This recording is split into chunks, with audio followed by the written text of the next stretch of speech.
इसलिए मौसीकी ख़त्म हो रही है कि जो हम लोगों के इलेक्ट्रिक साज जो भी आ गए, इसलिए जो है इसको ना कोई सुनने वाला है, ना देहातों में जो है ये नज़र आ रहा है ना कुछ। हम लोग अपनी मदद आप अपने कल्चर को प्रमोट कर रहे हैं और जो है उसको बजा रहे हैं चंग को।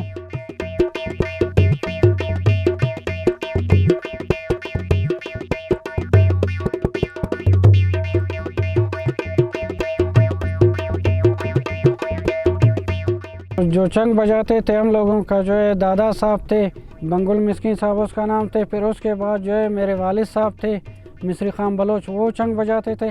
अभी तीसरा जनरेशन मैं खुद हूँ। ये चंग की काफ़ी पुरानी, सदियों पुरानी जो है इसका जो है वो इंस्ट्रूमेंट्स है।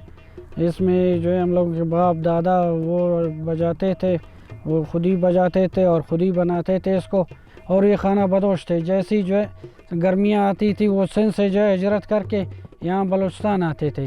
वो रास्ते में जो है अपना स्टे करके फिर रात को जो है वो अपना म्यूज़िक के चंग के ज़रिए जो है वो अपना टाइम पास करते चंग बजाते थे।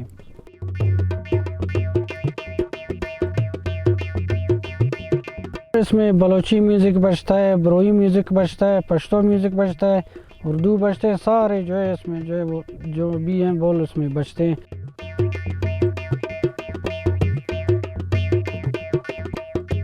चंग जो है मैं खुद बजाता हूँ, मैं खुद ही इसको बनाता हूँ और ना कोई इसको बनाने वाला है ना कुछ है। ये जो है रेती से साज बनता है। रेती को हम लोग जो है दो टुकड़ों में इसको काट के उसका जो है पहले ढांचा बनाते हैं और इसका जो मेन जो इसका जो है जो तार है, मेन तार जो इसके दरमियान में है, वो इसमें जो है 1-2 दिन ऐसे जो है लग जाते हैं उसको सुर में मिलाने के लिए। उसको जो है इसी तरीके से बनाने में मैं जो है अपनी सोच रहा हूँ अपने बेटे का जो एजुकेशन पूरा करके उसको चंग नवाज़ बनाऊँगा।